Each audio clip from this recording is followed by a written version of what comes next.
Hi there, this is Dylan from Online TEFL Training, and in this video I'm going to talk about the different types of TEFL courses. So first of all, I'm going to start with face-to-face courses. So there are three main types. There is the weekend course, which as the name suggests is just a couple of days, long days, intensive days and fun days, where you'll learn the real basics about teaching English as a foreign language. The most common type of course, I think, is the 4-week intensive. As the name suggests, again, it is really intensive. You'll be working 8-hour days, well, 8 hours in the class or in the training centre, and then you'll be doing work at weekends and maybe in the evening working on projects and developing materials and lesson plans. And the other option is the same as the 4-week intensive, but it's a part-time one over a period of anything from 3 months to a year.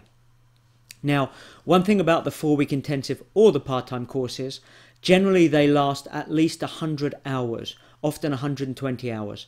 And of those 120 hours, you should be spending between 6 and 12 hours actually teaching your own students and developing your own classes. So let's first of all look at the weekend course and the pros and cons. Well, the pros, the obvious one is that if you're not sure that you want to become a TEFL teacher, then it's a really good way to test the ice, dip your toe into the water that is TEFL, and you might find out automatically that you love it, or you might find out that it's really not for you. So they're often pretty cheap, often maybe under £100, $150. So it's a great way of testing the waters. On the other hand, by doing a weekend course, the certificate isn't really that recognised by employers. So you might be able to find work with a weekend course, but the likelihood is that you won't be able to find a good job having just a weekend course certificate. So it definitely limits your chances of finding employment. Now the part-time courses, over a period of 6 months, 9 months, sometimes 3 months, but generally they're a bit longer.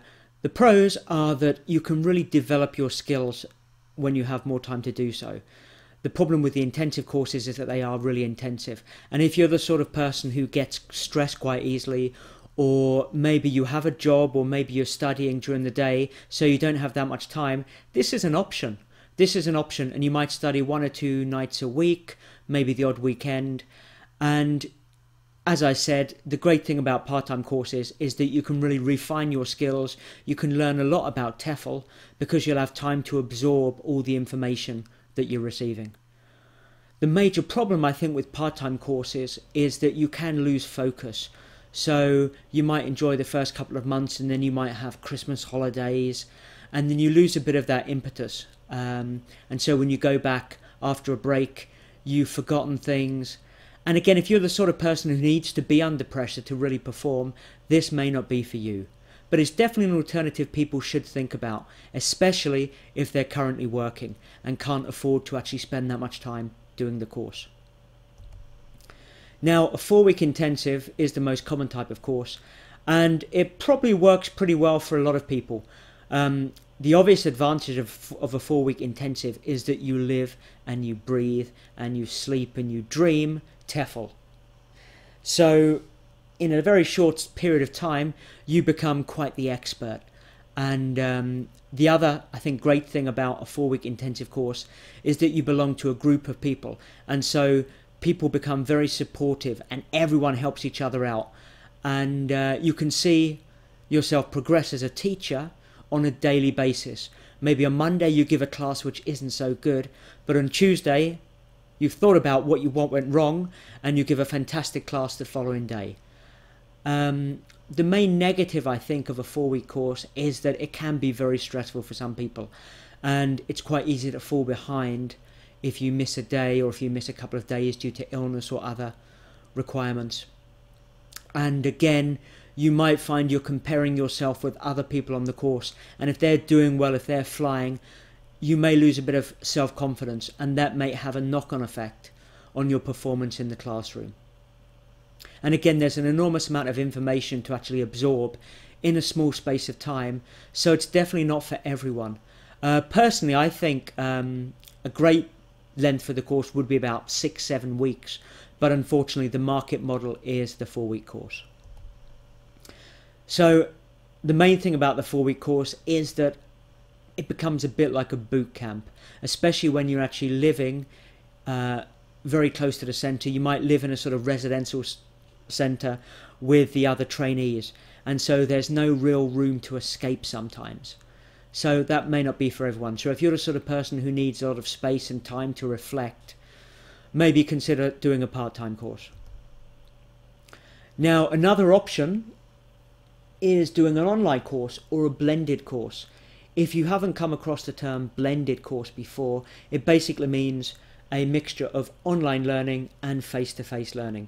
So in the TEFL world, that might be doing online classes, either through Skype, or you actually get classes delivered to your inbox in your email, and then maybe once a month going to a centre and doing the teacher training and giving classes, or maybe every couple of months you might actually go somewhere and give classes. So that's an option which is becoming increasingly popular, the blended course. One more thing about the online courses is that they're not always recognised by employers unless you have the face-to-face observed teaching practice component. Now with this slide I've basically got CELTA and TESOL, Cambridge and Trinity.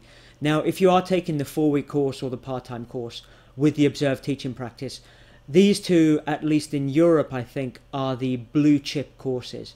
They're the Coca-Cola and the Pepsi-Cola of the TEFL world, if you like.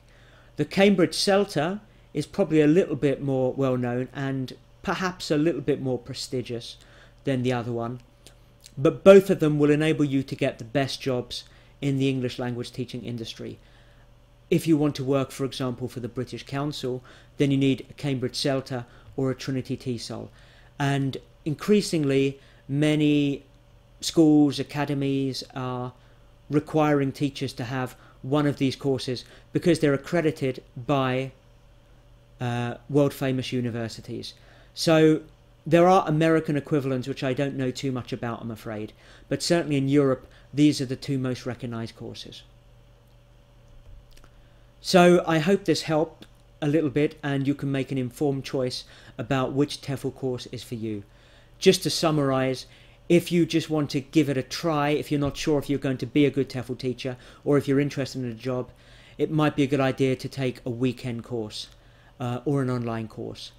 If you're not that fussed, if you're not that concerned about making it a career, again an online course may be a good option, a more economical option.